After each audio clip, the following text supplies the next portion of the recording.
मैं नीरज प्रदीप कांत पटेल आपके अपने YouTube चैनल ज्ञान टूर में स्वागत करता हूं। और आज हम लोग बात करेंगे, जो हमारा एक टॉपिक है, यहाँ से भी एक नंबर का क्वेश्चन आता रहता है। और जो है आज हमारा जो टॉपिक है वो है विश्व के प्रमुख मरुस्थल यानी डेजर्ट के बारे में। तो सबसे पहले हम लोग जानेंगे कि डेजर्ट किसको कहते हैं और क्या है इसका रीजन।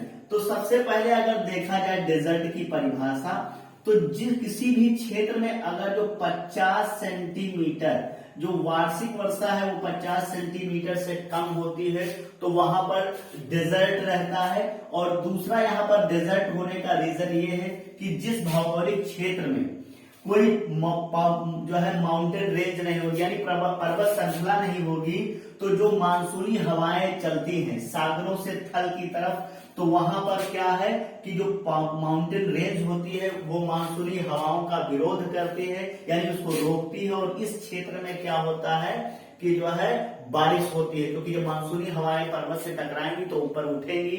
और आपको एक बताया जाता है कि जो क्षोभ मंडल की प्रॉपर्टी है कि जब मानसूनी हवाएं जैसे जैसे ऊपर उठती जाएंगी, तो जब आप ऊपर की तरफ बढ़ेंगे तो जब जो है 165 मीटर जाएंगे तो डिग्री में जो है 1 डिग्री टेम्परेचर में कमी आएगी। और अगर जो बात है 1 किलोमीटर ऊपर जाएंगे तो 6.5 की कमी आएगी। इसी वजह से जब माउंटेन रेंज से टकराती हैं, ऊपर उठती हैं, तो उठने से टेम्परेचर में लगातार क्या है गिरावट आती रहती है, जिससे उस क्षेत्र में बारिश होती है। लेकिन जब कोई पर्वत श्रृंखला है ही नहीं तो ये मानसूनी हवाओं का कोई विरोध नहीं, ये सीधे उस जोन से निकल जाएंगी और बरसात नहीं होगी। जैसे हमारे यहाँ बात किया जाए, भारत में जो अरावली पर्वत श्रृंखला है उसकी ऊंचाई इतनी नहीं है, मैक्सिमम उसकी जो ऊंचाई है वो 1722 जो है मीटर, ये हाईएस्ट उसका जो है पीक पॉइंट है। तो इस वजह से यहाँ से मानसूनी हवाएं जो जाती हैं तो वो उनका कोई विरोध नहीं करती है जो है अरावली रेंज। इसी वजह से डेजर्ट जो पूरा राजस्थान है वो पूरा डेजर्ट रहता है। तो यहाँ पर 2 रीजन मेन आते हैं डेजर्ट बनने के लिए, कि जो है पहला कि जहां पर वार्षिक वर्षा 50 सेंटीमीटर से कम हो और जहां पर क्या है कोई पर्वत श्रृंखला नहीं है जिससे मानसूनी हवाएं जो आती हैं उनका विरोध हो। तो ये 2 मेन रीजन है। और इसी में अगर देखा जाए तो हम लोग जो डेजर्ट की बात करेंगे मरुस्थल की, ये 2 प्रकार के होते हैं। एक होता है आपका उष्ण यानी इसको कहते हैं वार्म, और दूसरा होता है शीत मरुस्थल यानी कोल्ड डेजर्ट। तो 2 टाइप्स के डेजर्ट होते हैं, कोल्ड एंड वार्म। अगर बात किया जाए उष्ण मरुस्थल कहाँ कहाँ पाए जाएंगे पूरे संसार में, तो आप देखेंगे कि 0 डिग्री यानी भूमध्य रेखा से और इसके बाद जो है 30 डिग्री तक, अगर देखा जाए 0 से लेके 30 डिग्री के बीच जितने भी डेजर्ट संसार में पाए जाएंगे वो सब कैसे होंगे, ये सब उष्ण होंगे। और इसके बाद जो शीत है वो 30 डिग्री से लेके 40 डिग्री जो है 30 से लेके और 60 डिग्री तक जो है पाए जाएंगे। ये सब कैसे रहेंगे डेजर्ट, तो ये सारे जो डेजर्ट हैं ये सब शीत रहेंगे। क्लियर है बात।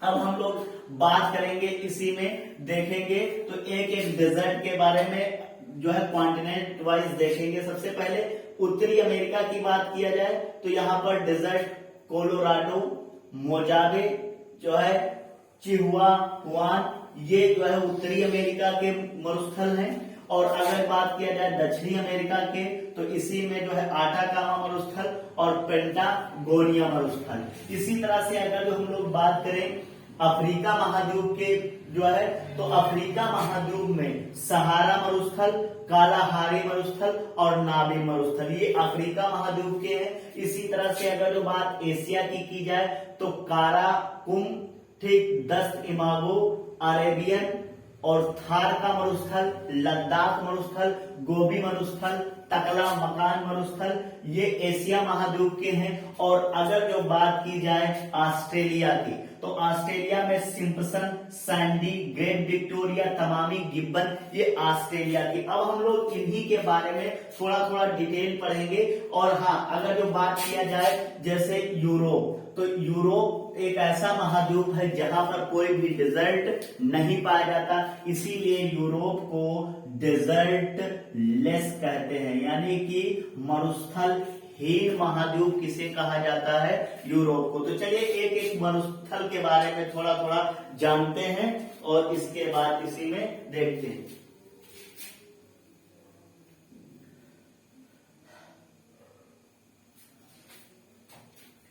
सबसे पहले अगर जो बात किया जाए मरुस्थल में, तो हम लोग देखेंगे सहारा मरुस्थल। सहारा मरुस्थल की बात किया जाए तो ये अफ्रीका महाद्वीप में पाया जाता है सहारा। और सहारा के बारे में एक पॉइंट ये है कि संसार का सबसे बड़ा मरुस्थल, संसार का सबसे बड़ा मरुस्थल कौन सा है? सहारा। और कहां पर है? तो ये अफ्रीका महाद्वीप में है। क्लियर? अब जानने की बात है, कभी कभी इसकी जो है लोकेशन पूछी जाती है, तो जब अगर पूछा जाए कि ये अफ्रीका महाद्वीप के कहा जो है किस पार्ट में है, तो सबसे पहले देखेंगे पश्चिमी सहारा कहां पर है, तो ये किन किन देशों में है? तो अफ्रीका महाद्वीप के पश्चिमी सहारा देश में स्थित है। ये जो है अफ्रीका महाद्वीप के मोरक्को देश में है। क्लियर? ये वही मोरक्को देश है। अगर देखा जाए तो यहाँ का इब्न बतूता था और जो है एक जो है नाविक था, और इसके बाद वो यहाँ भारत आता है। और इब्न बतूता जो है जब भारत आया उस समय जो है यहाँ पर मुगल सल्तनत की अगर से पहले की अगर जो बात किया जाए तो मोहम्मद बिन तुगलक का चल रहा था, यानी तुगलक वंश। और जो है उसके शासनकाल में आता है 1332 की बात है, और उसने ही रहला या सफरनामा किताब लिखी है, इसलिए उसका नाम आता है। ठीक, तो ये मोरक्को है और इसी मोरक्को में जो है एटलस पर्वत भी है। तो अगर देखा जाए ये पश्चिमी सहारा यानी एटलस पर्वत से शुरू होता है, और इसके बाद यहाँ पर अगर जो हम लोग इसके बारे में और एक पॉइंट जाने कि यहाँ पर अटलांटिक महासागर है इसके अफ्रीका के पश्चिम में, तो ये अटलांटिक महासागर के छोर से शुरू होगा और यहाँ पर देखेंगे लाल सागर के छोर तक फैला है सहारा। तो बात चल रही थी कि कितने देशों में है, तो एक तो हो गया पश्चिमी सहारा, मोरक्को हो गया, और फिर आपका अल्जीरिया हो गया। कहाँ किस देश में है? अल्जीरिया में फैला है। अल्जीरिया के बाद जो है लीबिया में फैला है। इसके बाद देखेंगे चाड है, और फिर इसके बाद इजिप्ट यानी कि मिस्र में ये फैला है। और फिर अगर जो बात किया जाए तो माली में जो है ये फैला है। और इसके बाद बात किया जाए ट्यूनीसिया, ठीक कहां पर है ये? ट्यूनीसिया में है। और इसके बाद अगर जो बात किया जाए तो मॉरिटानिया में है। कहां पर है? मॉरिटानिया देश, मॉरिटानिया देश में है, सूडान में है, ठीक, और नाइजर में है, नाइजर। क्लियर? तो अगर बात किया जाए ये टोटल कितने देशों में, तो अफ्रीका महाद्वीप के 11 देशों में ये फैला है सहारा मरुस्थल। क्लियर? आगे बात हम लोग इसी में देखेंगे, तो ये अटलांटिक से शुरू होता है और लाल सागर तक फैला हुआ है। क्लियर? अब अगर देखा जाए इसी अफ्रीका महाद्वीप में अगर देखा जाए तो जो ये आपका लीबिया देश है, ठीक, इसी में एक पर्वत श्रृंखला है टिबस्टी। क्लियर? तो जो टिबस्टी है ये सबसे ऊंचा क्षेत्र है। अगर जो सहारा मरुस्थल का सबसे ऊंचा स्थान पूछा जाए तो क्या हो जाएगा?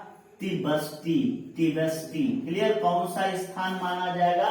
टिबस्टी, ये सबसे ऊंचा स्थान है। क्लियर? अब सहारा की अगर जो बात किया जाए तो इसी सहारा मरुस्थल में एक जनजाति पाई जाती है, बद्दू। कौन सी जनजाति है? यहाँ की सहारा मरुस्थल की सबसे फेमस जनजाति है, शेड्यूल्ड ट्राइब, उसका नाम है बद्दू। जो आप यहाँ पर अभी आपको एक देश बताया गया था चाड, तो जो अफ्रीका का ये चाड देश है, इसी में एक झील है और उस झील का भी नाम क्या है? चाड झील। क्या नाम है? चाड झील। ये चाड देश में है। और अगर देखा जाए यह विश्व की मरुस्थल में पाई जाने वाली सबसे बड़ी झील है। क्लियर?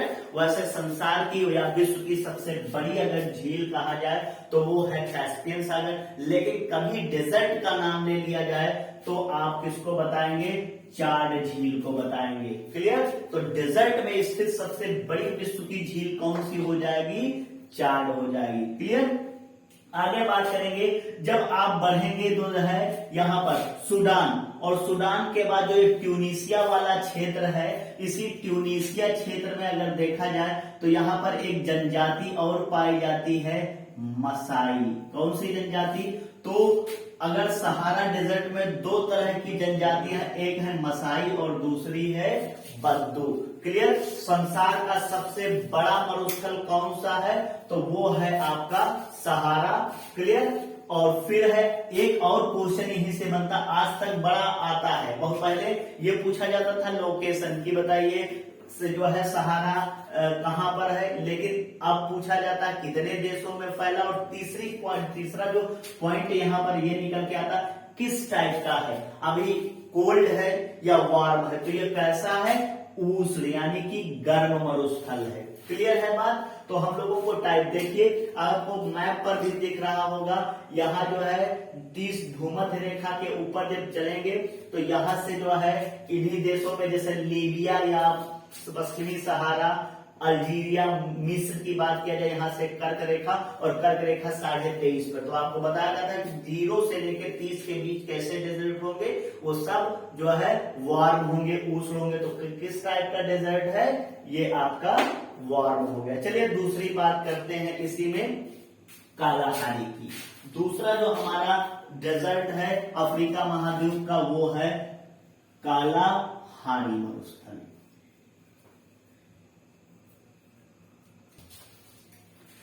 अब हम लोग बात करेंगे इसी में कालाहारी मरुस्थल पर। तो जो कालाहारी मरुस्थल है, इसके बारे में देखा जाए तो ये अफ्रीका महाद्वीप के बोत्सवाना में स्थित है। कहां, किस देश में स्थित है? तो बोत्सवाना देश में है, नामीबिया देश में ये फैला है, और तीसरा आपका दक्षिण अफ्रीका देश में। तो ये 3 देशों में फैला है कालाहारी मरुस्थल। अगर देखा जाए तो कालाहारी है, ये एक शब्द कीर से बना है। किससे बना है? कीर से बना है, और इसका मतलब होता है जल रहित क्षेत्र। इस कीर का मतलब क्या होता है? जल रहित क्षेत्र। क्लियर? यानी जहां पर पानी ना पाया जा रहा हो।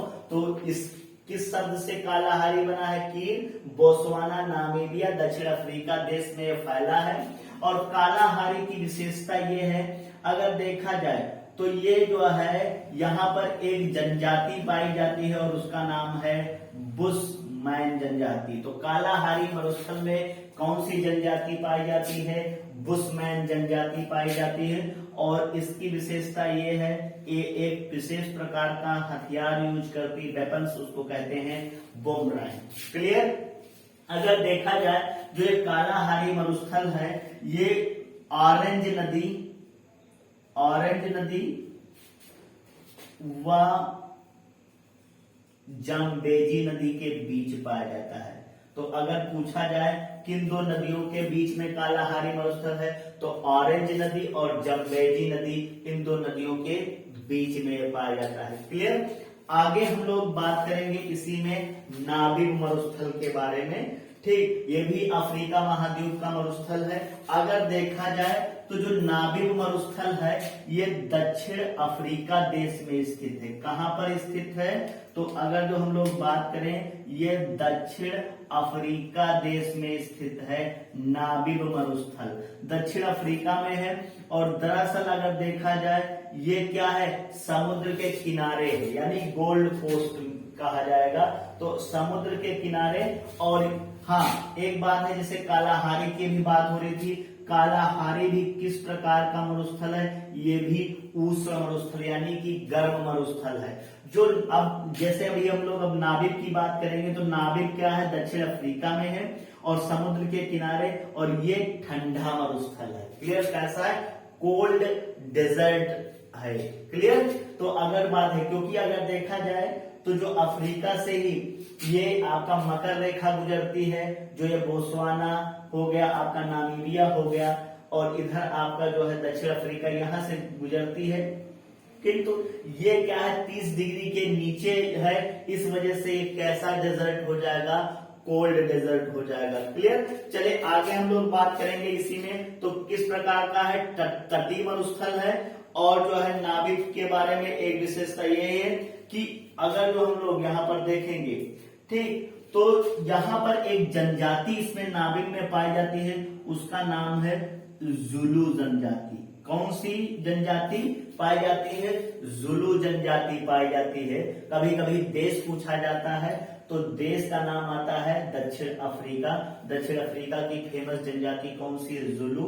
और अगर जो बात कभी डेजर्ट की बात आए तो आप क्या बोलेंगे? ठीक, नामिब डेजर्ट। क्लियर है? चले आगे हम लोग बात करेंगे इसी में। आगे हम लोग बात अगर देखा जाए, ठीक, हाँ, अगर देखा जाए पूछा जाए पूरे अफ्रीका के नजरिए से कि दक्षिण उसमें अफ्रीका महाद्वीप का सबसे ठंडा जो डेजर्ट कौन सा है, तो आपका नाम आएगा नामिब का। चले हम लोग बात करेंगे इसी में कोलोराडो जो है मरुस्थल के बारे में। ये जो कोलोराडो मरुस्थल है ये कनाडा और यूएसए की दोनों देशों में फैला है। कहां पर फैला है? कनाडा और यूएसए यानी संयुक्त राज्य अमेरिका देश में फैला है। और अगर देखा जाए तो ये जो आपका रॉकी पर्वतमाला है, रॉकी पर्वतमाला, उसके पश्चिम में इसकी स्थिति है। कोलोराडो पठार रॉकी पर्वतमाला के पश्चिम में स्थित है। और यहां से अगर देखा जाए जो ये पूरा कोलोराडो का क्षेत्र है, यहां पर हम लोग बात करेंगे, ठीक, तो यहां पर अगर देखा जाए तो कनाडा साइड में है, कुछ पार्ट इसका आता है जो यूरेनियम उत्पादन के लिए जाना जाता है। कोलोराडो का जो मरुस्थल है किसके लिए जाना जाता है? यूरेनियम उत्पादन के लिए जाना जाता है। क्लियर? चले आगे हम लोग बात करेंगे। अगर जो इसके दक्षिण में देखें, कोलोराडो मरुस्थल के दक्षिण में जाएंगे तो जो पार्ट है कैलिफोर्निया का आता है। और ये कैलिफोर्निया ये सिलिकॉन के उत्पादन, तो इसका जो उत्तरी पार्ट है वो यूरेनियम के लिए, और जो इसका दक्षिणी पार्ट है वहां पर सिलिकॉन की जो है खाने पाई जाती है। क्लियर? आगे बात करेंगे, देखेंगे अगला जो है मोजाम्बे मरुस्थल है। हाँ, कोलोराडो मरुस्थल की बात किया जाए तो ये भी कैसा मरुस्थल है? एक ठंडा यानी कोल्ड डेजर्ट कहलाता है। क्लियर? आगे हम लोग बात करेंगे इसी में मोजाम्बे मरुस्थल। जो मोजाम्बे मरुस्थल है ये अमेरिका में है, उत्तरी अमेरिका में, यानी पूर्वी अगर देखा जाए यूएसए में है। और यह जो उत्तरी अमेरिका का सबसे शुष्कतम मरुस्थल है। क्लियर? सबसे शुष्कतम मरुस्थल है। ठीक, शुष्कतम मरुस्थल है। और किस टाइप का डेजर्ट है? ये भी उष्ण यानी कि वार्म डेजर्ट है। जो है ये आपका गर्म मरुस्थल है। इसके बाद हम लोग अगला जो मरुस्थल है ये है चिहुआहुआन मरुस्थल। ये मैक्सिको और यूएसए में फैला है। क्लियर? और अगर इस डेजर्ट की बात की जाए तो ये कैसा है? ये उपोष्ण मरुस्थल यानी सब ट्रॉपिकल कहेंगे इसको। क्लियर? यानी कि यहाँ पर क्या है? क्लाइमेट सेम रहती है, चेंजेबल रहती है। जैसे उपोष्ण कटिबंधीय वो क्षेत्र होते हैं जो 30 से लेके और 40 के बीच में आते हैं। क्लियर? तो यहाँ पर हम लोग बात करेंगे ये कैसा है? उपोष्ण है, मतलब ठंडे और गर्म का मिक्सचर है। क्लियर? आगे हम लोग बात करेंगे साउथ अफ्रीका। तो यहाँ पर देखेंगे साउथ अफ्रीका में जो ये आपका एंडीज पर्वतमाला, साउथ अमेरिका में एक पर्वत श्रृंखला है एंडीज। उस पर्वत श्रृंखला के पश्चिम अगर हम लोग बात करें एंडीज के, तो पड़ता है आपका पेरू। कौन सा देश पड़ेगा? पेरू पड़ेगा। और दूसरा पड़ेगा चिली। तो यह पेरू और चिली जो है देश में फैला है। इसकी अगर जो दक्षिण अमेरिका महाद्वीप के उसमें बात करें पश्चिम में, तो प्रशांत महासागर, तो यह प्रशांत महासागर के समांतर फैला है। क्लियर? प्रशांत महासागर के समांतर। और यहाँ पर भी देखा जाए तो ड्राइनेस सबसे ज्यादा, तो विश्व का सबसे शुष्कतम मरुस्थल पूछा जाए आपसे कौन सा है? विश्व का सबसे शुष्कतम मरुस्थल तो आटाकामा मरुस्थल है। दरअसल आटाकामा अगर जो मरुस्थल की बात किया जाए तो इसी में चिली में एक पड़ती है चुक्की कमाटा।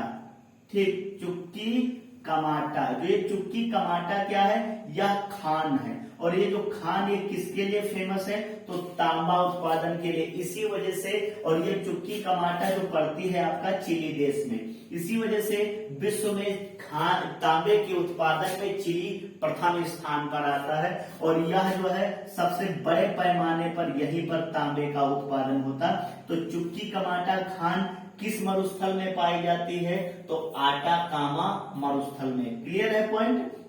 अगला, और ये किस टाइप का है, ये भी एक उष्ण मरुस्थल है। कैसा मरुस्थल है, उष्ण, यानी कि गर्म मरुस्थल है। आगे हम लोग बात करेंगे, ठीक, पेंटागोनिया मरुस्थल, यह चिली और अर्जेंटीना में फैला है। अगर जो पेंटागोनिया मरुस्थल की बात किया जाए, इसके उत्तर में जैसे बढ़ेंगे पूर्व की तरफ, तो जो है शुरू होता है यहाँ पर जो है आपका ग्रान चाको घास के मैदान, यानी जैसे डेजर्ट खत्म ग्रान चाको मैदान शुरू। क्लियर है। और अगर देखा जाए तो यह एंडीज पर्वतमाला के पूर्व में स्थित है, पेंटागोनिया मरुस्थल। और किस प्रकार का, यह एक शीत है यानी ठंडा मरुस्थल है। चलिए हम लोग बात करते हैं अगले मरुस्थल। यहां आएंगे तो एशिया के मरुस्थलों पर बात करेंगे, तो जो कारा कुम मरुस्थल है, यह तुर्कमेनिस्तान में है। कहां पर है, तो किस देश में स्थित है, तुर्कमेनिस्तान। तुर्कमेनिस्तान, कहीं कहीं ये मध्य एशिया भी लिखा होता, क्योंकि तुर्कमेनिस्तान मध्य एशिया का देश है। तो ये किस देश में है, और तुर्कमेनिस्तान देखा जाए तो कैस्पियन सागर के किनारे बसा देश है। तो यह कारा कुम जो मरुस्थल है, यह जो है कैस्पियन सागर के पूर्व में स्थित है। क्लियर। और अगर जो बात किया जाए इसके दक्षिण में कौन सा सागर, तो वो आएगा अरब सागर, यानी कि अरब सागर के उत्तर और जो है कैस्पियन सागर झील के पूर्व में स्थित है। क्लियर है बात। अगर देखा जाए जैसे ये डेजर्ट खत्म होता है, यहीं पर शुरू होता है एक घास का मैदान, और उसको कहते हैं कारामुरान। ठीक, कारामुरान घास के मैदान कहाँ, तो वही मध्य एशिया आता है, तुर्कमेनिस्तान और जो है आपका उज्बेकिस्तान, इस एरिया में ये कारामुरान घास के मैदान आते हैं। तो अगर बात किया जाए यहाँ पर, और ये किस प्रकार का, तो ये भी एक ठंडा यानी कोल्ड डेजर्ट है। क्लियर। आगे हम लोग बात करेंगे, तो अगला जो डेजर्ट है वो है आपका गोबी मरुस्थल। यह मंगोलिया में स्थित है। क्लियर, मंगोलिया में स्थित है, और ये भी किस प्रकार का है, ये एक कोल्ड डेजर्ट है यानी ठंडा मरुस्थल है। अगर जो हम लोग बात करें तो इसी जो है मंगोलिया में जो ये गोबी मरुस्थल है, यहाँ पर एक जनजाति पाई जाती है, इसका नाम है तातार जनजाति। क्लियर। और जो ये तातार जनजाति है, ये सबसे पहले जो है चोरी डकैती में ज्यादा विश्वास करती थी। तो अगर देखा जाए, जैसे आप चंगेज खां का नाम सुनते हैं, तैमूर लंग का नाम सुनते, ये सब मंगोलिया के ही थे। और एक हिसाब से देखा जाए तो लुटेरे ही थे, और फिर धीरे धीरे क्या है, मध्य एशिया से होते हुए भारत की तरफ इनका रुख हुआ। ठीक, चलिए बात करेंगे। तो यहाँ इसमें कौन सी जनजाति पाई जाती है, तातार जनजाति। क्लियर। कुछ गोबी का पार्ट जो है वो चाइना को भी टच करता है, तो कहीं कहीं बुक्स में आपको जो है मंगोलिया और चाइना भी लिखा मिल जाएगा, तो उसमें कंफ्यूजन की बात है, लेकिन इसका मोस्टली पार्ट जो है वो मंगोलिया में है। क्लियर। अगर देखा जाए, फिर बात करेंगे, आगे आएंगे, जैसे ही चाइना की तरफ एंट्री करेंगे तो चाइना में यहाँ पर एक डेजर्ट पड़ता है, उसका नाम है तकला मकान, और ये भी एक ठंडा कोल्ड डेजर्ट है। क्लियर। तो तकला मकान जो डेजर्ट है, ये कैसा है, कोल्ड, और कहां पर पाया जाता है, तो चीन में। ठीक, इसका कई बार पेपरों में जिक्र हुआ, तकला मकान मरुस्थल कहाँ है, चाइना में है। क्लियर। चलिए आगे हम लोग बात करेंगे, इसी में बात किया जाएगा, जो है भारत में आएंगे तो यहाँ पर है लद्दाख, और लद्दाख जो मरुस्थल है ये भी ठंडा है। तो भारत का सबसे ठंडा मरुस्थल पूछा जाए तो कौन सा है, लद्दाख है। क्लियर। और सियाचिन ग्लेशियर, ठीक, ये सारे ग्लेशियर इसी में पाया जाता है, लेह वगैरह सब यहीं पर ये रीजन है, पर्यटक स्थल काफी है। ठीक। और फिर हम लोग बात करेंगे, अगला डेजर्ट आएंगे भारत में, तो वो है आपका थार, लेकिन इसका जो 85% ही थार मरुस्थल का जो है भाग भारत में पाया जाता, जबकि 15% इसका भाग कहाँ है, पाकिस्तान में है। क्लियर। तो ये जो थार का मरुस्थल भारत और पाकिस्तान में है। बात है अगर थार मरुस्थल की बात किया जाए तो इसके जो है अरावली पर्वत श्रृंखला है, उस अरावली पर्वत श्रृंखला के ये पश्चिम में स्थित है। क्लियर। और अगर देखा जाए जो थार मरुस्थल है इसका सबसे बड़ा जो है शहर या फेमस शहर कहा जाए तो वो जोधपुर है। क्लियर। थार मरुस्थल का सबसे प्रसिद्ध शहर या बड़ा शहर कौन सा है, जोधपुर है, जहां पर सबसे ज्यादा पॉपुलेशन निवास करती है। अदरवाइज थार का मरुस्थल पूरा डेजर्ट है, कम पॉपुलेशन निवास करते हैं यहाँ पर। अगर देखा जाए मीणा, सहरिया, ये सब जनजातियां इन क्षेत्रों में ज्यादा पाई जाती है। ठीक। अगला हम लोग बात करेंगे और ये थार का मरुस्थल कैसा है, तो एक जो है उष्ण मरुस्थल है। कैसा है, तो गर्म मरुस्थल है। ठीक। आगे हम लोग बात करेंगे यहाँ पर दस्त इमारगो, ये जो है आपका अफगानिस्तान में स्थित है और कैसा है, उष्ण मरुस्थल है। जैसे ही इसके हम लोग पूर्व में बढ़ेंगे तो हिंद कुश की पहाड़ियां शुरू हो जाती हैं, और अगर देखा जाए इसके जैसे ही दक्षिण में थोड़ा बढ़ेंगे तो काबुल क्षेत्र शुरू हो जाता है। ठीक। और इसके बाद देखा जाए यहाँ पर जो क्षेत्र है ये ऊंट और भेड़ तथा घोड़ों के पालन के लिए जाना जाता था, और यहाँ के जो घोड़े थे, ठीक, अफगानिस्तान की वो काफी फेमस रहा है अभी तक के जो है समय में। अब भी जो भी कभी घोड़ों का नाम आता है वो आता है अफगानिस्तान में, और इसके लिए चाणक्य ने अपने जो है अर्थशास्त्र में जो है वार्ता शस्त्रोपजीवी शब्द यूज किया था। यानी कि जो है वार्ता का मतलब होता है, ठीक, पशुपालन, खेती और शस्त्र।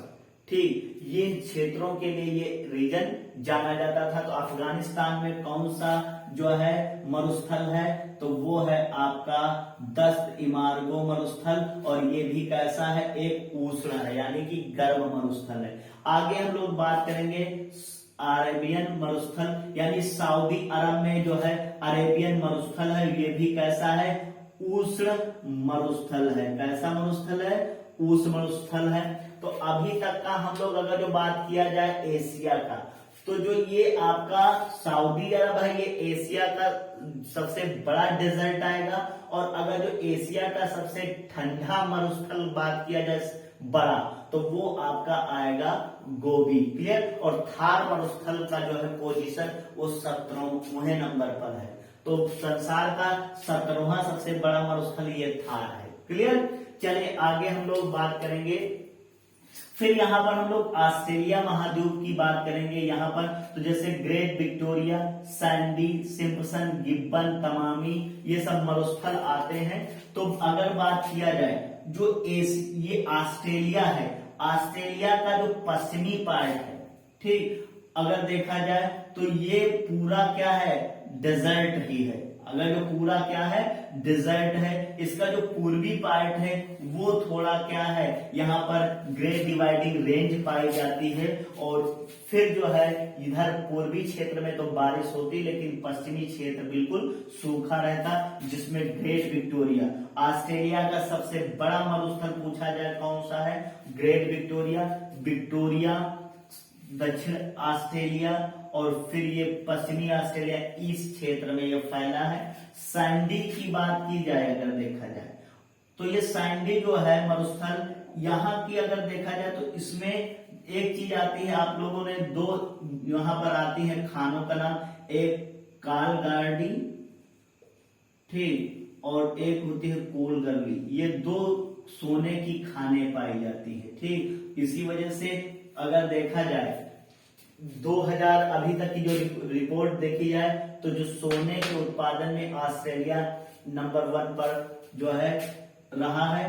ठीक। आगे हम लोग बात करेंगे इसी में, अगर देखा जाए जो ये सिम्पसन है पूरा पार्ट, इन पार्टों में अगर देखा जाए तो डिसपॉइंटेड मैके ये झीलें पाई जाती हैं। ठीक। इसी सैंडी में अगर देखा जाए, जो सैंडी है इसमें एक और झील है, उसको कहते हैं हिलर झील। कौन सी झील, हिलर झील पाई जाती है। और एक विशेषता हिलर झील की है, हिलर झील में जो है का पानी हमेशा गुलाबी रहता है। तो पूछा जाएगा कि संसार की जो है गुलाबी झील किसको कहा जाता है, तो वो हिलर। और हिलर कहाँ पाई जाती है, तो ऑस्ट्रेलिया में। कभी कभी डेजर्ट का भी नाम आ जाए तो साइन डी। ये सारे पॉइंट हैं। और इसके बाद देखेंगे जो गिब्बन है, गिब्बन सबसे ज्यादा जो मरुस्थल है ये कंगारुओं के लिए फेमस है। इसी वजह से ऑस्ट्रेलिया को कंगारुओं का देश कहा जाता है। क्लियर। तो अगर हम लोग बात करेंगे जैसे Simpson, Gibson, Tanami, Sandy, Great Victoria, ये सब ऑस्ट्रेलिया के मरुस्थल है। और अगर जो इनके बारे में पूछा जाए किस टाइप के हैं, तो सबका आंसर एक रहेगा, उष्ण मरुस्थल। क्लियर। तो अगर बात किया जाए इसके बाद हम लोग बात चलेंगे दक्षिणी ध्रुव, यानी आपका अंटार्कटिका महाद्वीप। और अंटार्कटिका महाद्वीप अगर देखा जाए तो ये दक्षिणी ध्रुव पर स्थित है और ये पूरा डेजर्ट है।